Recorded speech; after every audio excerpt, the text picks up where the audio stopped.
রাজ্যে আরও বাড়ল করোনা আক্রান্তের সংখ্যা এবং কেন্দ্রীয় স্বাস্থ্য মন্ত্রক সূত্রে যেমনটা জানা যাচ্ছে যে গত 24 ঘন্টায় নতুন করে 82 জন আক্রান্ত হয়েছেন এবং এই নিয়ে রাজ্যে করোনা আক্রান্তের সংখ্যা বেড়ে দাঁড়ালো 287 জন।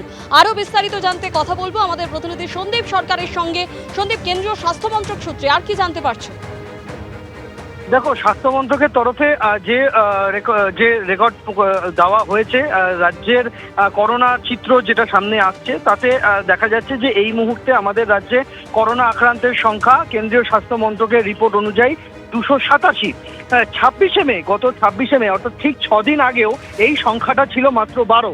অর্থাৎ 6 দিনে 12 থেকে বেড়ে রাজ্যে করোনা আক্রান্তের সংখ্যা হয়েছে 287 জন। অর্থাৎ 275 জন করোনা আক্রান্ত নাম নথিভুক্ত হয়েছে গত 6 দিনে আমাদের রাজ্যে। তবে হ্যাঁ, কোনো মৃত্যুর ঘটনা ঘটেনি আমাদের রাজ্যে।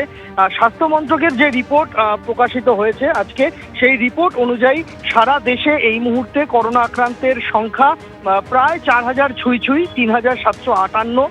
সারা দেশে স্বাস্থ্য মন্ত্রকের রিপোর্ট অনুযায়ী 26 জন করোনা আক্রান্তের মৃত্যু ঘটনার সামনে এসেছে, যার মধ্যে গত 24 ঘন্টায় 2 করোনা আক্রান্তের মৃত্যু হয়েছে দেশে, এমনটাই স্বাস্থ্য মন্ত্রকের রিপোর্ট অনুযায়ী বলা হচ্ছে।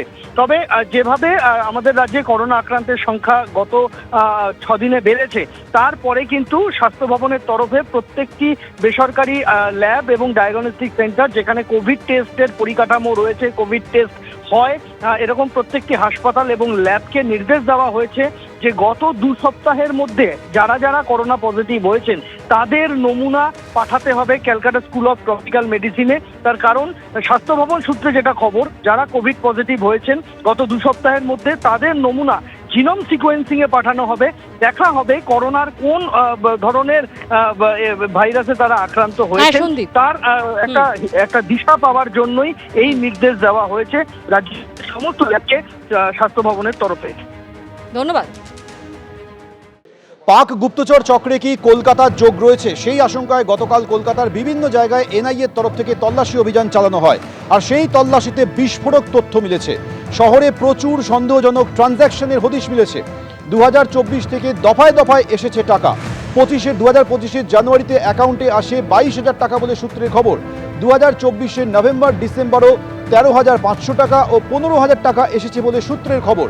সূত্র মারফত আরও জানা যাচ্ছে সেই টাকা ঘুরপথে অন্যদের অ্যাকাউন্টে পাঠানো হয়েছে।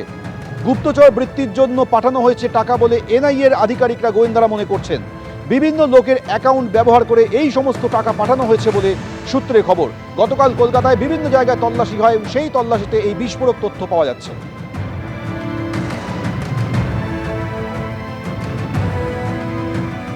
পাক গুপ্তচর চক্রে কলকাতার যোগ থাকতে পারে এই আশঙ্কায় গতকাল কলকাতার বিভিন্ন জায়গায় আলিপুর, পার্ক সার্কাস, তপসিয়া সহ বিভিন্ন জায়গায় এনআইএর তরফে তল্লাশি চালানো হয়। সেই তল্লাশিতে বিস্ফোরক তথ্য মিলেছে। প্রচুর সন্দেহজনক ট্রানজ্যাকশনের হদিশ পেয়েছে এনআইএ।